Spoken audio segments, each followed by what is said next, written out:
नमस्कार मित्रांनो, जय महाराष्ट्र. देशाच्या राजकारणातून अत्यंत दुःखद बातमी जाणून घेत पूर्ण अपडेट. तत्पूर्वी चॅनलला नवीन असताल तर चॅनलला सबस्क्राईब करा आणि बेल आयकॉन नक्की प्रेस करा.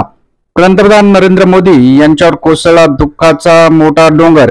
या भाजप आमदाराचे अचानक निधन जाणून घेत सविस्तर अपडेट.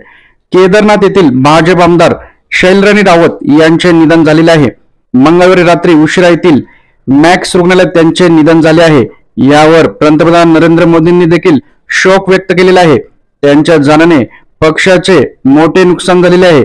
त्यांचे सर्वसामान्य कार्यकर्त्यांमध्ये असणारे मोलाचे स्थान, त्याचप्रमाणे पक्षासाठी एक मोठी हानी झालेली आहे, अशा प्रकारचं वक्तव्य पंतप्रधान नरेंद्र मोदी यांनी केलेलं आहे. मित्रांनो, आपण देखील कमेंटमध्ये त्यांना भावपूर्ण श्रद्धांजली अर्पित करू शकता. यावेळी त्या 68 वर्षाच्या होत्या.